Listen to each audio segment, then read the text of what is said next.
to our, we have 2 meetings. Oh, we'll wait. We gotta push one more button to record. You sure our mics are on? Yeah, it doesn't sound like they're on. I can hear you, so I You don't. can hear? Hey, the audience can't. Maybe it just needs to be turned up. How about that? Nope. I hear that. I think that was. Is it there now? Can you hear us now? We can hear.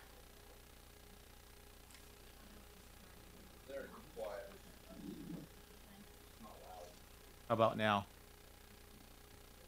No? No, they're still shaking their heads out there. Yeah, my mics, I can hear it.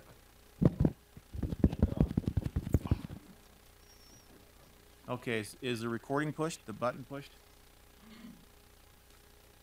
Yes.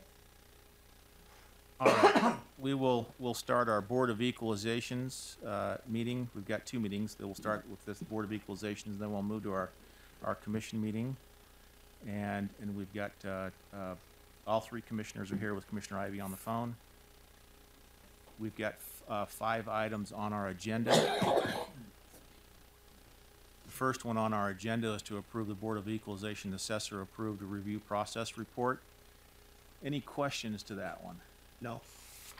No. All right, I'll seeing, move that we approve the review process report. Second? and a motion and a second to approve the number 1 on our agenda. All in favor, say aye. Aye. Aye. Aye. That passes 3-0. Oh, and by the way, I'll just be chairing this meeting since Commissioner Ivey is on the phone. Number 2 is to approve or deny a petition to the Board of Equalization hearing appeal of property valuation as stated number 2. And Bert, go ahead and give us a summary of what you have there. Okay, there we go. Thank you, commissioners. Number 2, this is a late petition. All 4 of these late petitions are actually, just to summarize, are going to be recommended for approval. This is a petition that was filed after the filing deadline. The basis for giving approval is that there was an issue with the warranty deed when the property was originally purchased. And ownership transfer between the old owner and the new owner didn't actually take place at that time. There was a deed that was reported in April. A corrected deed was reported in June, which put it in that time frame where the valuation notice would not have printed the correct owner on it because it was a deed that would not have been worked by the point that the valuation notices would have been printed and mailed out. I mean, as far as the county goes, I mean, we followed procedure. We sent out to the recorded owner at the time. But this is really not really the owner's fault. I mean, the title company who recorded the deed obviously made an error in their legal description, which prevented the ownership change to happen on a timely basis. So we feel comfortable recommending approval on this one. Thank you. Any questions to it? No. Nope. All right, seeing none, a motion to be in order. I'll move that we approve the petition as stated in number 2. Second? Got a motion and a second to approve the petition as stated number 2. Any questions to that? Seeing none, all in favor say aye. Aye. Aye. Aye. That passes 3-0. Number 3.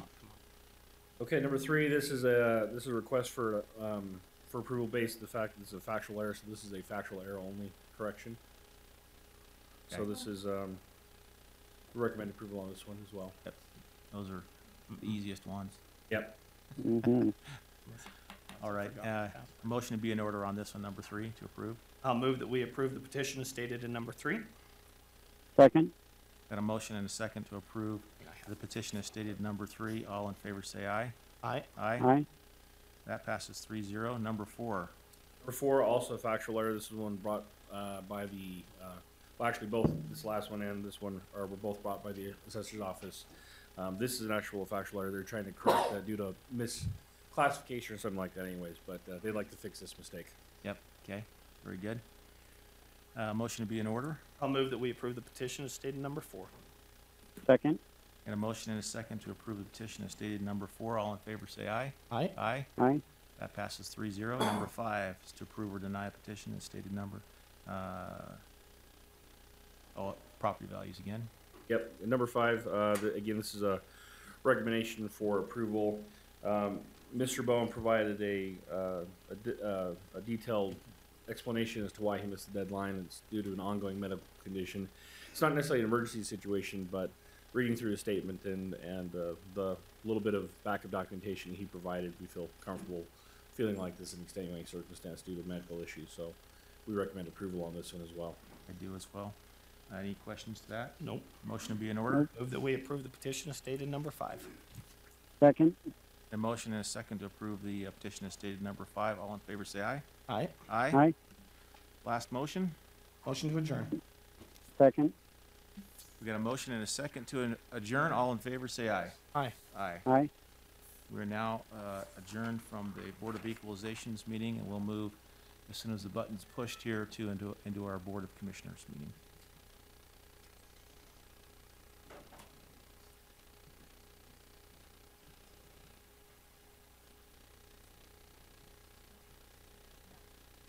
You got it? Okay. Welcome to our Board of Commissioners of Utah County meeting, and it's good to have you here. There's a big group here. We always start with a prayer, reading or thought, and the Pledge of Allegiance, and we look to the audience. If the audience would like to participate in doing a prayer, reading, or a thought, or a Pledge of Allegiance, if you'd raise your hand.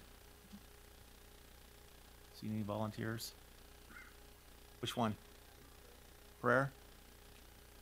Looking for a pledge. Scott, okay, come on up. Thank you.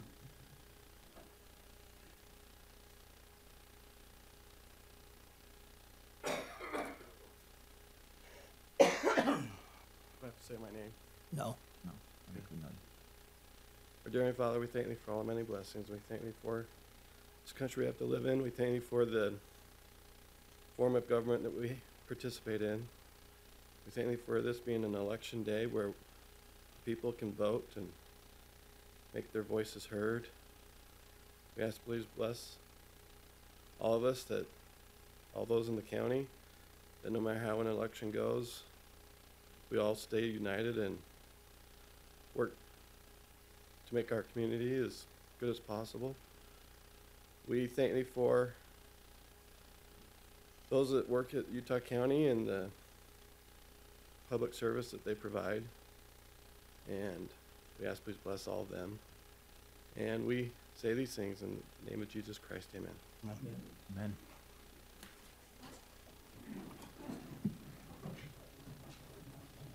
The audience, please arise and repeat after me. I pledge allegiance to the flag of the United States of America and to the republic for which it stands, one nation under God, indivisible, with liberty and justice for all.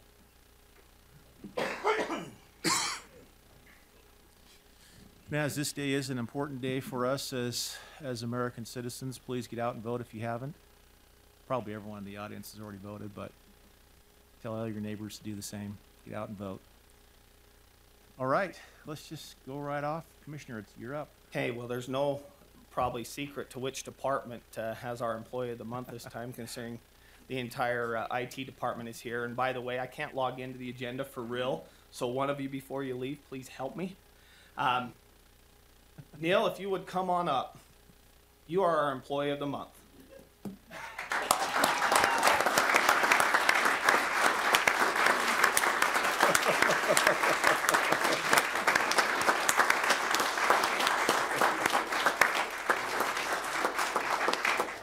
So if you want to know why he's moving so slow, let me read his letter. He started here in 1978. Did you help found the county and help design this building? No. Neil has started working for Utah County in 1978. He was responsible for writing the first county's financial system. The system has written and ran on the mainframe computer that had a 256K memory. Big Wow. time. Big time stuff. It was probably as big as this room to know. He worked as a lead programmer until 1981 when he became the director of the department. Throughout his 40 years of service to Utah County, Neil has seen a lot of changes in the computer industry. He has always adapted as technology and methodology has evolved. He has been on the front lines of understanding and implementing these changes and keeping software and hardware among the best in the state. This past year, Neil led the effort and spent hundreds of hours integrating the Workday system with the county financial system, allowing data to flow into the proper GL accounts.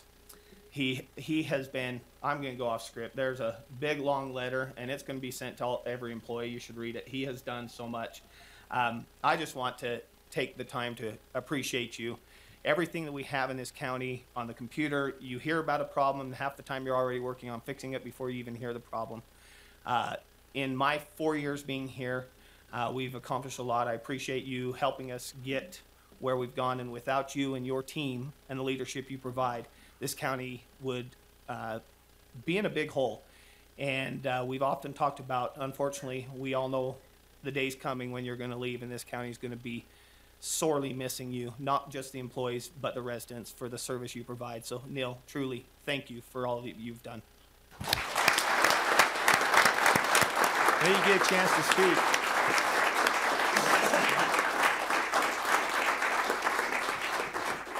Well, you know, I don't like to speak. Let me just say I've had the best job at Utah County. Utah County is probably, I look around and Utah County is the best government job in the state and probably in the country. We have had people that have had visions about how things should work, how things can work, how they can be cooperative. We've had elected officials, department heads, employees all work together through many, many years, and it's just been excellent. It's been an excellent job. Not only that, I have the best staff that any department head could ask for. They're competent in what they do. They get along. They solve problems. They work together. I couldn't ask for better staff. Agreed. Thank you.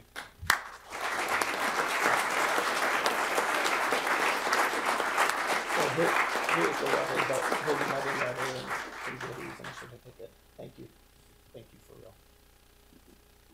We got to do a picture. If you don't like speaking, you're not like this.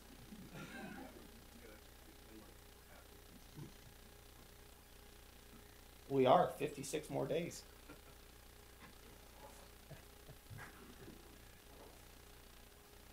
All right, thank you. Thank you, Neil. And I'm sure that the IT people will all stay for the next part of the meeting. No, I guess they're leaving. Because they know how to watch it online, right?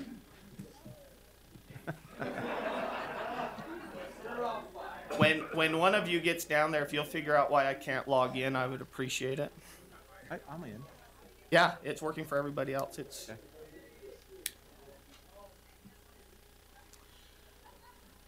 All right, we will we'll move on.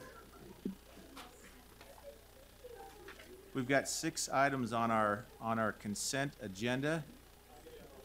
And just for informational purposes, if you'd like to speak with speak to one of the agenda items, if you just come up, here at the time that we're talking about the agenda item, or if you'd like to have general comments on something that is outside of what's on the agenda, that will be at the end of the meeting. So if you just kind of watch where we're at on the agenda, and as we come to that, you can come up and speak.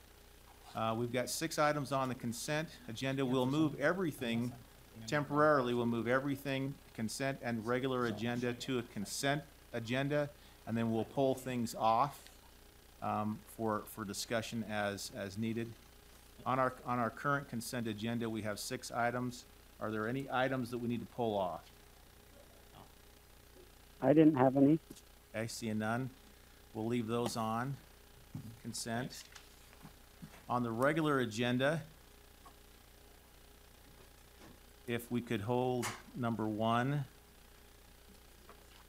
I would like to ask if we could table number 2 for discussion, just some clarification discussion. oh yeah. Okay. And then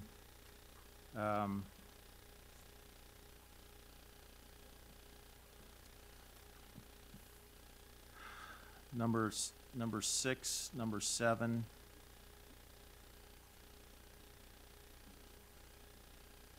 Number 8 has to be a decision.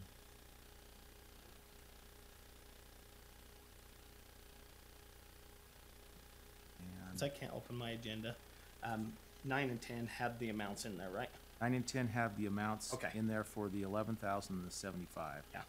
Now, Yep. should we hold 10 for any discussion? Because there was some confusion. I don't need any. Okay. There was a little bit of confusion in TRCC on Yeah, what the number was. With but them, if not we're us. fine. Yes. Okay. And I think that's it. No, Not it's on hold number consent. 11. Not, number 11 is just an appointment, I don't think. Any others? No? Nope, I just had 1 and 8 were the two I had questions on, so. Okay. Okay. Is there, on those items that we moved to consent, or is there any questions or any comments? Seeing none, then, we will move to our regular agenda item, number 1. This one's to approve or deny an ordinance to amend the official Utah County zoning map from the mining and grazing, the MG1 zone, to a grazing G1 zone. And I know this was one that we continued for more conversation and discussion. And I appreciate those that have come to my office to have some of those conversations. Bryce, if you'd like to tee us off with it. Bryce Armstrong, Community Development. As mentioned, this was continued from several weeks ago. This is a rezone request, a zone map amendment request that was submitted by Saratoga Springs City to rezone approximately 16,000 plus acres, the Lake Mountain area. It's currently zoned mining and grazing, and the proposed rezone would be to the grazing zone, the new grazing zone that was created last year. Saratoga Springs representatives are here. I think the intent of the application was to eliminate any future new mining operations. They have concerns relative to the impacts the mining operations are having on their potential development plans and their existing residence streets, air quality, and other items that they specified in their application. In this attempt to identify the areas to be rezoned, they did identify many of the existing operations to not be included. We do have several operations that are included in the potential rezone. You have received several statements from property owners or applicants protesting this. We did receive a letter yesterday afternoon from Waldo Company. I read that one. I forwarded to you. And so that's kind of where we're at. We've had, again, a number of owners that would wish to not be included. The Planning Commission recommended denial. They felt it was a little overreaching and had some concerns about the impacts that would have on the industry. So that's kind of a summary. Any questions you might have? I do have maps, if you want to look at the maps, maybe the maps that are owned by the state, Sitla Properties, from our Planning Commission meeting, if you want to look at those. So Okay. I have hard copies too, if you need those. Okay, thank you. The applicant? Good morning, Commission. My name is David Stroud. I'm the Planning Director for the City of Saratoga Springs. We have submitted this application in line with what Mr. Armstrong has stated. We have some concerns, obviously, as the city is growing. I'm sure you're aware, Saratoga Springs is one of the fastest growing cities in the state, if not the nation, percentage-wise.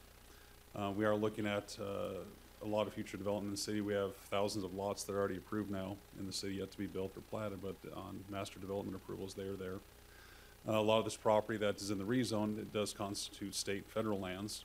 A lot of that state land is also in the Sitla, to bring it up, Sitla. And they are in the process of discussions with the city they've had with us about potential annexations coming in the future, near future here. And so we have a great concern of these potential impacts of future operations. Obviously, the existing operations are legal at this time. We do have some major concerns of these operations, the impact that they do have on our city's infrastructure, the roads, the traffic, they're blasting, those types of things. Obviously with the approachment of residential development coming up the mountainside in the area that we have identified on the maps. And so our concern is that what does that do for the quality of life for the citizens? What does that do for our city's infrastructure? A lot of that truck traffic is going to come right down residential streets. It's all residential in that part of the town. And so we have a great concern of what that's going to do to the future of the city in that area. And so because of that, we requested that the zone be changed to just the grazing to eliminate any future mining operations. So do you guys already have it in an annexation then declaration? We do. Our annexation declaration overlay. Much of this property, I don't have it in front of me. I'd venture to say that most of this is probably within our overlay, probably match up closely with what Eagle Mountain has on their map as well. What's stopping you from annexing it now? Well, the city doesn't go out and forcefully annex. I mean, nobody really wants to. It'll be up to the property owners. We do have a few that are in discussion right now along that the western side of Saratoga Springs. Sitla has talked to us as well about doing future annexations to bring property in to develop in the future. So you said something that's important to me, and that is it's up to the property owners. Some of these property owners want to maintain their mining operations or potential Correct. mining operations. So if it's up to the property owners, then why should we change that? Ultimately, it's your decision. Obviously, honestly, I think the property owner, they obviously deserve to be heard. Their voice does matter. For those properties that probably haven't expressed an issue, we'd probably say, okay, if they haven't expressed a... See, my only problem is, and I understand with the growth and stuff, things are gonna change, and eventually some of these gravel pits are going to turn into residential areas. There's no doubt about it, just based on everything. But some of these properties were purchased with the sole intent of mining. Correct. Based on what current zoning is, Yes. yes. That's really hard for me to go and take somebody's property rights when they bought it with that understanding. I mean, I understanding zoning is something that's determined by the commission, but in that case, it's really hard because, I mean, it would be like having somebody come in and give us a development plan and in an RA5 zone, and all of a sudden we change it to a CE1 and only allow one home in 100 acres or 50 acres or whatever it is. I mean, that's the nature of rezoning. Obviously, Sure. you're changing what someone can do with their property. So for me, the changes should always benefit the property owner. That's for me what ultimately, and again, I understand for the city, and that's why I asked why if you've tried to annex and the property owner's not willing, because for me, based on the general plan of the county, our plan is always to force the development into the cities. We're not really in the development business, but, we do hear from cities that want us to do something, and it's like, take the land, please, Alpine comes to mind. They want to continue to tell us, and we've continued to pass, residential development after residential development because they don't want to annex it. But it is in their declaration, so that's why it's tough for me.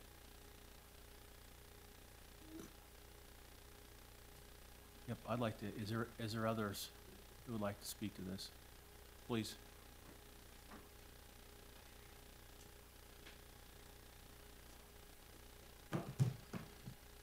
My name's Todd Cusick. I represent CMC. We've spoke before on this issue, similar issue rather, over on West Mountain. You noted that you had a letter from Waldo. Jim Davis with Waldo is here today, and I bring a letter I'd like to attach to his. I have his permission to do so, along with some other documents. And enter it into public record? Yes, please. Okay. So should I just bring that to Yeah, you? sure. And still leave us 3 copies. We'll make sure one gets to Commissioner Ivy's office. I appreciate that. Light read.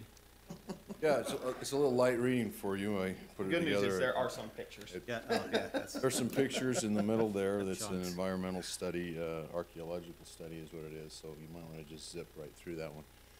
I would like to make a couple of comments on referencing what the gentleman that just finished. He mentioned city streets being used, air quality. I'd like to address those things right away. There is this proposal to me shows a serious lack of understanding of the environmental impact of mining, particularly sand and gravel excavation, that type of mining. I'm just going to read from the Deseret News here last week. The mayor and city council released a letter last week addressed to Lehigh residents worried about the risks from airborne dust caused by mining and construction operations, and experts found that the dust in the area is not a major health risk. While construction work that puts a lot of dirt in the air is annoying, it is not a significant public health concern. The article goes on to say that larger particles are captured by the mouth and throat, tending not to reach the lungs, and this shows a lack of understanding of what happens when you, this proposal does. Most of the dust that you see is larger particles, that as the someone from the an epidemiologist for the Department of Health, Sam Lefevre, who they consulted with on there, said it's not a significant health concern. It looks bad. There's no question. Isn't epidemiology the skin? That's not the internal. Well, I guess you could talk to the Department of Health. I don't know why they included him. Just real quick, Bryce, what is it? What is the epidemiology? What is who is that person? Bryce Lawson, Environmental Health, Epidemiology, Utah State Department of Health. Oh, it's from State Department, not the county. We have epidemiologists. Right, I know we do. County Health Department, Lisa Guerra. Okay, I thought he was quoting Utah County Health Department, so never mind. I'm sorry. Okay. Find extensive staff at Utah Department of Health. This is Utah Department of Health, Yeah, I Sam just missed- Lefevre, epidemiologist. I just missed- and I thought his county. conclusion was it was not a significant health concern. And then it goes on to explain here the difference between the large particles and the small particles. The small particles are the issue in these type of activities. The question is, where do they come from? I would urge the commission to spend a little time and request information on where they come from. I'll just tell you that where most of the harmful particles come from is emissions. And the emissions come from vehicles. And if you take the city of Saratoga Springs and create a little bubble around it and push further out the distance from which this material needs to be hauled, what did you just do? You just exacerbated the problem. You created a longer distance for the transportation of the materials, therefore you made 2 or 3 times the amount of small particle emissions. So if you intend to create a better air quality, you just made it worse. The key, I would suggest, is to be wise and selectively choosing resources that are close, yet can be mixed in with other uses. Through screening, it might be earthing berms, things like that, that cut down the impact and the annoyance, but yet bring the material closer to you. And I think that's, quite honestly, and I'm sorry to interrupt, I think that's kind of the concern from some of the cities, because we have had some that have had some bad practices or times of bad practice. So for example, the commission, we had the opportunity to go actually out to a mine that's right next to Saratoga Springs, owned by the Clyde Company. And I think if they all did that practice where they go above and beyond, I don't think you'd have the impact or the protest that you would see from some residents, because my guess is the few people I've talked to don't even realize that that's there. You probably went to Pelican Point, did you? Yes. Okay, and we operate a 60-acre site under a county permit just south of Pelican Point, and Pelican Point is 1.8 miles, I believe, from the city limits. Right. In Mr. Davis's letter, he identified one parcel in particular, 16029001. By my calculation, is almost 5 miles away from city limits, so it's another basically 3 miles down the road past where Pelican Point operation is right now. And so look at the increase in emissions that you will have in pushing operations like this further and further. The harmful emissions will go up, and the other emissions will stay the same, that are not as harmful. So I'd like to address the air quality thing. I think he's just flatly wrong. Well, and seeing the air quality is not we have an air quality problem. Right? We've always had one, we'll always have one, the inversion, there's a lot of factors, right, that everybody's trying to address. My problem is more like the Planning Commission found. It creates a bad business practice, and it is overreaching for the county, in my opinion, to go this far, because it creates a higher cost and raises a lot of costs in this county. Well, let me address that cost for just a minute. The most commonly used material from the site that you went to at Pelican Point is something called A1A, or structural fill, or E-fill. Let's value that at somewhere around $4.50 a ton.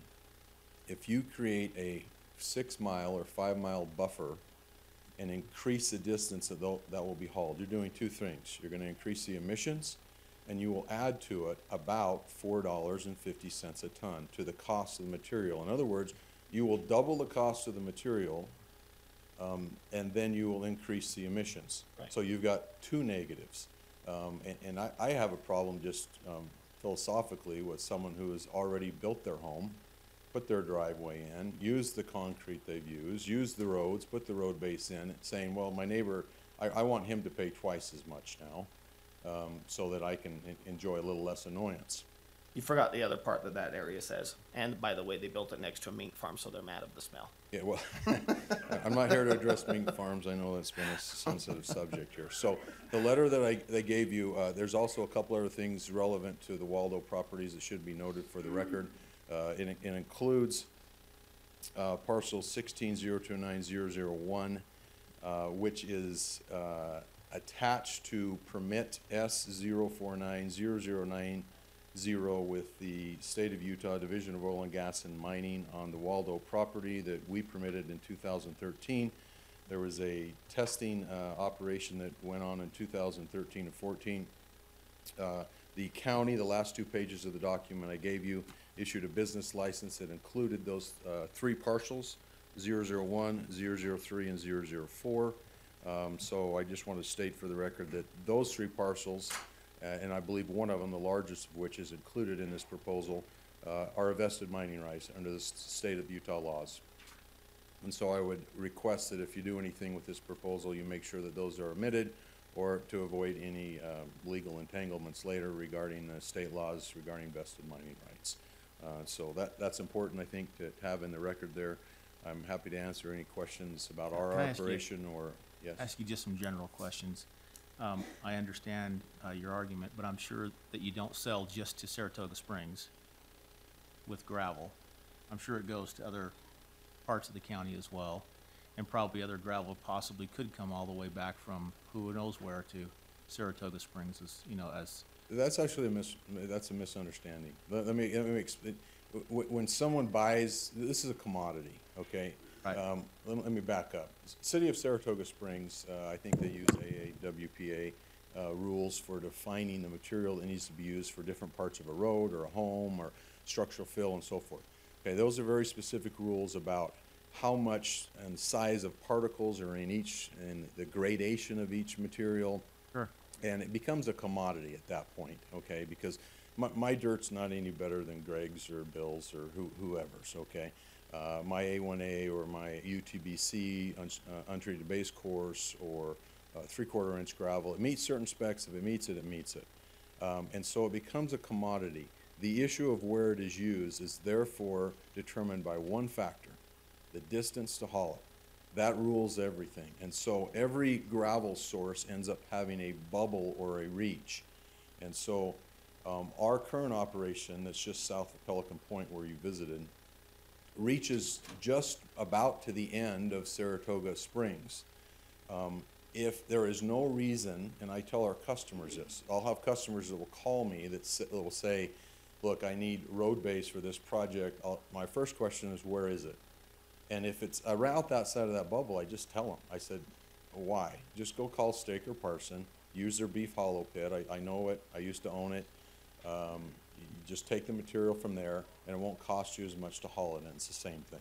okay. And so there is a geographic bubble, essentially, that is created. It's a very efficient market, okay, that is created around every resource. And that's my point I got to earlier, that the proper way to plan this is wisely around those geographic and geologic bubbles. Well, that's good to know. I mean, I always assumed with commodities that, you know, low price kind of wins, and low price also has to factor in transportation. It's all and about cost. transportation. Right. It I mean, the is rock's gonna all be the about same. transportation when it comes to aggregates. That rules everything.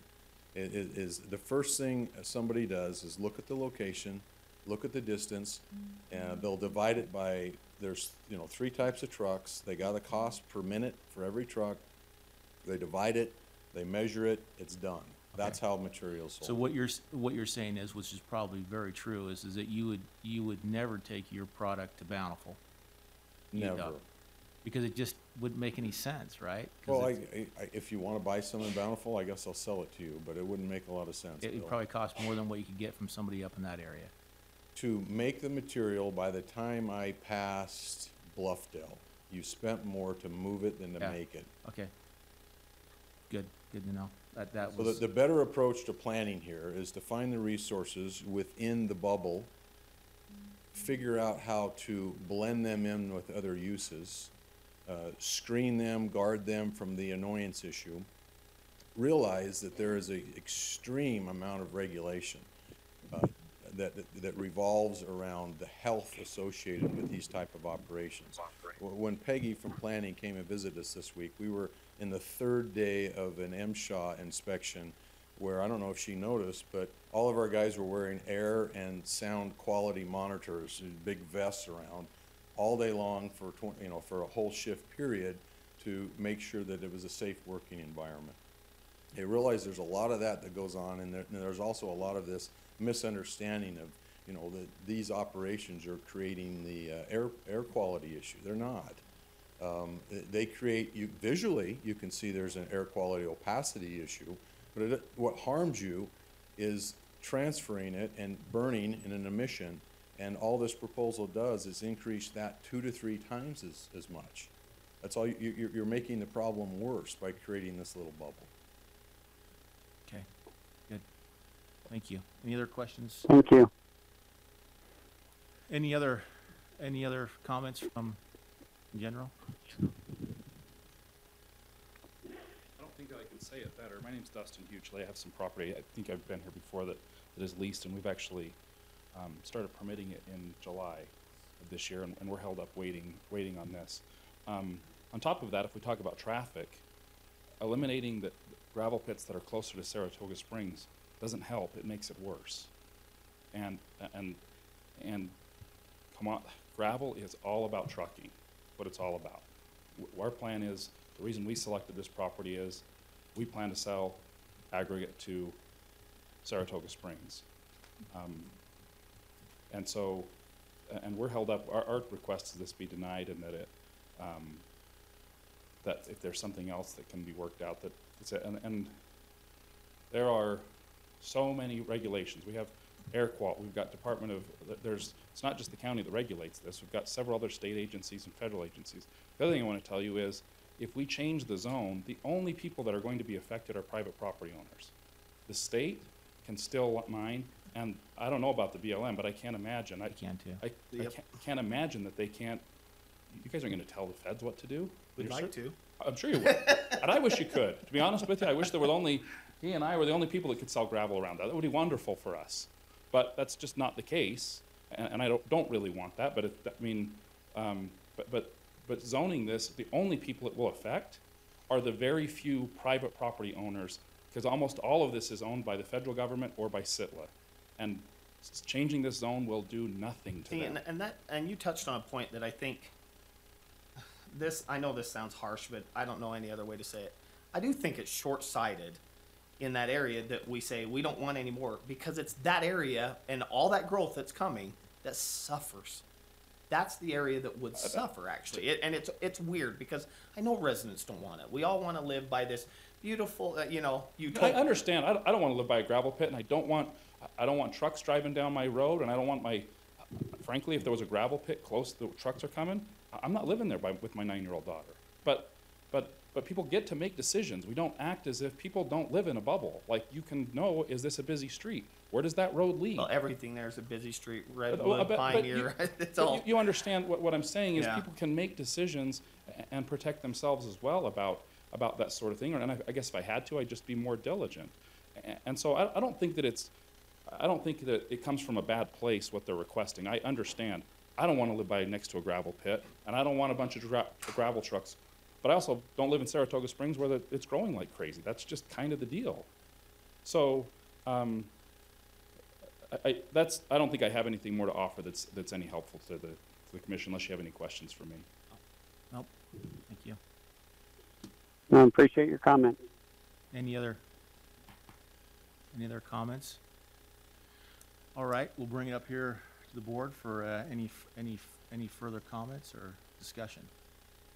As I'd mentioned last time on this one, for me, these are ones where I like, as Commissioner Graves mentioned, to try and defer to the property owner.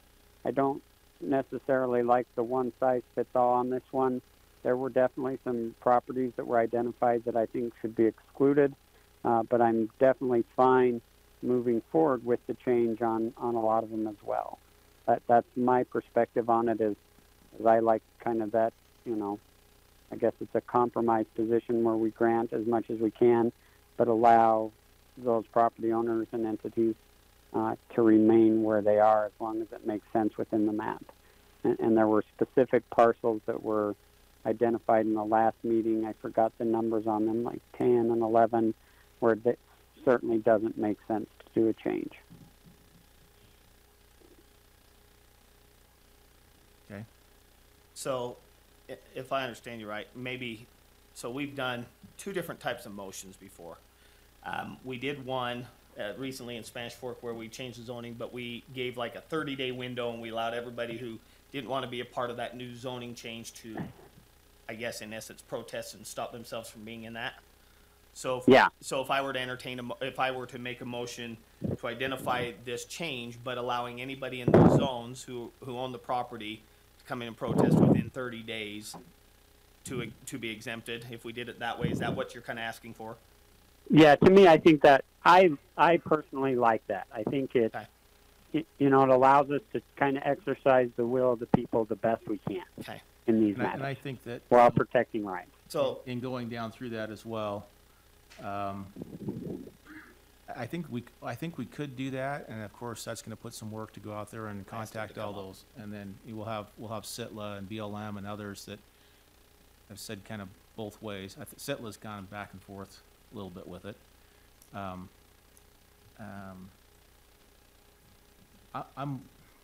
just going to throw this out there. I'm wondering if we shouldn't allow the applicant to do the legwork with this, and talk to those property owners and bring something back that has more consensus with it, instead of us going through the whole process. In the sense that I think that maybe we should probably deny this, and then put it back on the applicant to find those and identify those lands and bring it back to us. Because all my question, Bryce, the reason I wanted you here is to find out what you needed as far as time for noticing, but I like that approach too. It's the same thing, but puts the onus on the applicant. And I'm fine with that. Having just gone through this process, it's cumbersome. Yes. And it's not perfect, and it was a lot of work. It's not generally how you kind of do these mass rezones. The latter version Works better for probably your would be office. cleaner. And the reason why I put it that way, Bryce, and this is just my thinking on it, there is an annexation declaration that overlays the top of that, and as they possibly are moving into the city, it'd be nice to have that kind of communication looking forward as they do potentially move into the Because city. you have developers that, quite honestly, they need and want to be in Saratoga Springs. Those landowners, the ones that have, had the foresight. They exist. I know they do. Many of them. I guess the only comment I'd make is, if we did deny it, then it would have to start over as a new process. We'd have to send out notices and do the whole process again as a new application. Yeah, but the difference is the application would come back with only willing participants. Sure. That's what we're trying to say. Then it's cleaner. Otherwise, the other option is for you to send out the notices and do the other legwork. That's why it's the same thing, just having the other party do it this time. I guess the reason I say that is, I guess there's an option that you can continue it and let them have that ability to work that out. Oh, and that's an option too. But I don't. And that we could continue. What would be a time frame we'd want The to only look thing I at don't there? like about the continuation though, is that you have people that are on hold. Yeah. True, that's the comment I was Yeah, going to make. and you that have all these. it would still be considered a pending ordinance, and so they'd be subject to that. And that's why I was asking what the time frame would look like there. I mean, are we talking a week, 2 weeks, 2 months? That may be better answered by the city if that's the approach you want to go.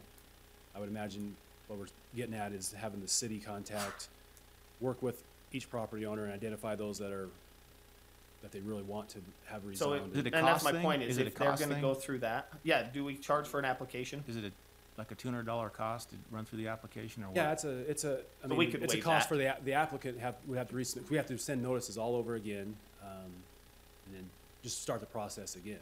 And so it's, I mean, the cost isn't burdensome to an applicant. But the It's other several way hundred is, you're still gonna have to send all the notices. Not as a continuance. It's already been notified. My point is the thing we're gonna do is exempt certain people, so it doesn't matter. Either way, there's gonna be a notice involved. Not necessarily. The cost seems minimal for us to get it right, though. Yeah, the process we did before was what you guys chose to do, and we gave Right. another letter. State statute doesn't require that. You have the ability to continue it and then identify after having the city identify which properties you want to exempt. Yeah, out or but include. again, you're causing harm to property owners, current property owners, because there's no telling how and when this thing would be resolved. Sure, there's a time frame. Our general meeting schedules for December is light, to say the least, and we've got budget and tax hearings coming up, and so that's why I say, to me, I'd be willing to at least waive the application fee, and, you know, I understand there's cost, but Well, I'd hope we wouldn't waive it because we've got to send notices out. And, not that part of the fee, okay. the application fee itself, because they've already submitted it. Well, it's all built into the same. Oh, We can work okay. it That's what okay. it pays for. Okay.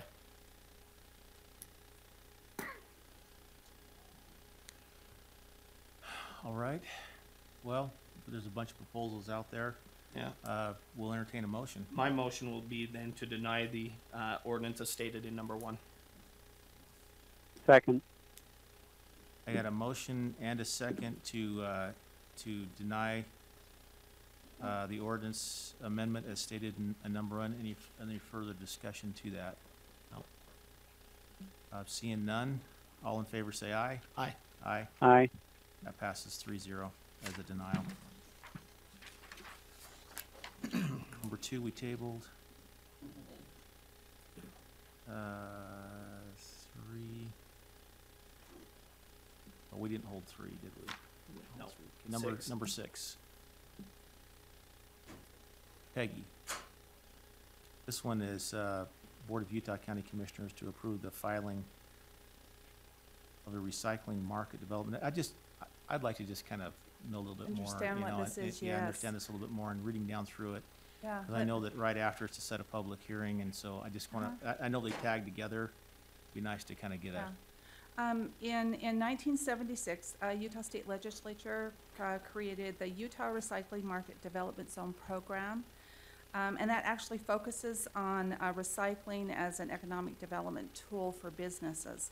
The zone was established to increase businesses, to incentivize businesses to actually use recycling in their processes. If they choose to do this, if they qualify, that actually comes back to them in return, where the Utah State income tax credit, they actually receive credit for cost of machinery and equipment and eligible operating expenses. So this is something that a lot of businesses wanted to take advantage of. In 2000, So we'd have to change the zone to identify that for them to get that. no, we just have to be designated as that zone. So in 2005, the county commission was approached by Pacific State Steel. They wanted to be in this program. Now that's McWayne Ductile, or just Ductile Inc. is what they go by. And at that time, the county commission, they actually had a staff member in the commission office who worked through this whole application process with community development's help. And then that was approved by the county commission, went on to the state, and it was approved. And so Utah County was designated within this zone, and that is our industrial zone, which is the proper zone for that to be in, that we set that up. At that point in time, they actually turned the application process over to our department. So every 5 years, you have to recertify. And then in between those years, sometimes I have to send stuff to them and kind of keep them abreast of what is going on. This year is another 5-year recertification year, and the state legislature actually did make some amendments to the application form. And one of those is for us to have to hold a public hearing. So normally, in the past, we've been able to do this just in one commission meeting. After conferring with the county commission, the attorney's office, after conferring with them, we decided that we would actually put this on the agenda today to ask that you approve the filing of the application. And then if you choose to do that, the next agenda item is to set the public hearing. And then after we hold the public hearing on that same meeting date, we would have a resolution of, completed for you guys to consider approval of the resolution. So in other words, this is kind of like the Greenbelt review type thing. Yes, Okay. yes. Is there a way to fix it like we did that one? Okay. Okay, well, So- thank you. So you're having it scheduled so that on number 7, Mm-hmm. November 27th, although it's a public hearing, there actually is gonna be a decision that's made at the end of the Right, well, you'll have the hearing. public hearing, and then our regular agenda, I will place the resolution for you to approve and to approve to sign. The And following time? Yeah, Or that same day, Okay. but on regular. Okay. And then I'll take the application, the resolution, everything, and I send that up to the state, and they review it and make their decision. Okay. Just on procedural basis, I know that this can be done, but on public hearings, I typically like to have a gap in between public hearings and decision-making, because sometimes things come to light in a public hearing that you've never considered before, and usually making a decision right then and there may take, you can look at it and think, I would sure like to vet that out a little bit Well, we can more. always continue that after. We can, I just hate it when it's tagged right on, right after. I could place it the next week or the next week. I believe the next week after that is your budget hearings, and so Well, you the may budget want it the hearing's at one. night. We are okay. still having commission meeting at 9 that day, correct? Yeah, I so think it would be like the You see 4th my or thinking Right, on and that? that's what I'm something saying. like If So somebody it- was to bring something out, I it could could question, still I be can't there vet it. and then appear on a commission agenda for the 4th, because the budget hearing's at night. Okay, so if you're. The truth and yeah. taxation and budget hearing are all I at could night. do that with the resolution, and have it a week after the public hearing. And so just for procedural basis, November 27th at 2018, what's the time? It would be 9 AM for the public hearing. Here, I'll get that. But as a matter of practice, to go along with what Commissioner Lee's saying, I think it's important to have the resolution ready for the 27th for the public hearing for people to. They can see it. Have a Yeah, chance. They know it. Yeah, they Okay, know. Yep, I can will have speak it to it. ready and uploaded. Thank you. Don't anticipate that there's gonna be a lot of I don't discussion on it, either. but- We only have the one participant that's taking advantage of that right now, and that is McWayne. I will reach out to them and just let them know we're having a public hearing, see if they wanted to attend. The other businesses in this zone, I've sent them letters and let them know that nobody else has chosen to take advantage of this. All right. Thank you. That's all the questions I Perfect. have. Any other questions? Nope. Nope. I'll move then that we approve the filing as stated in number 6. Second? The motion and a second to approve the filing as stated in number 6. All in favor, say aye. Aye. Aye. Aye. That passes 3-0. Number 7. I will move that we set a public hearing to discuss the continuation of the recycling market development zone designation in Utah County for November 27th, 2018 at 9 AM at this location. And I think that's all, right? Location, date, and time. Yep. Second? We had a motion and a second to set that public hearing as stated. All in favor, say aye. Aye. Aye. Aye. That passes 3-0. Okay, number 8 is to adopt or deny an ordinance to amend the Utah County Land Use Ordinance, chapters 2, 4, and 6. I note that the Planning Commission did vote 4-0 on this one. They did. Looks like some simple changes to me, but. Yeah, housekeeping, and I think they're beneficial too. There's really 4 things that are changing here. The number of lots that can be approved through the minor subdivision process. We're fixing a conflict between lot width and area, sizes of lots. There's conflicting requirements in chapters 5 and 6. Chapter 6 tends to give a little bit better benefit to a subdivision, to a developer, and so we're trying to make sure there's no kind of roadblock from being able to use those provisions in chapter 6. Noxious weed certification and surface drainage requirements are also proposed to change. We're trying to make those more uniform throughout the development, throughout the land use ordinance. A couple of additional things related to noxious weeds. The noxious weed form says that it's good for 2 years, but it actually doesn't say that in our ordinance. We're trying to put that in the ordinance, that it actually is only valid for 2 years. And then as far as surface drainage, an application or two that I've seen, the applicants wanted to maintain natural or long-standing drainage, well-maintained drainage, and our ordinance doesn't allow for that. More specifically, what it says that if you're going to drain off-site, you got to get a letter from the drainage entity. And what this proposal does is, if you've got a well-maintained drainage or natural drainage, and your proposal isn't going to increase the drainage, then you wouldn't have to go get that letter from the entity that controls that drainage. So that's essentially what this proposal is. So not that this has to do with this, but I thought I'd share this based on the last time we talked about weeds. My wife thinks I've officially gone crazy because I actually took a ruler out behind my yard, and my noxious weeds are above 2 feet, so I need a mower. Like it. You'd be fine for that. Yeah, I know. I thought of burning, but no. Get a permit for that. Okay. I don't have any Any questions? Commissioner Ivey? I don't have any. Okay.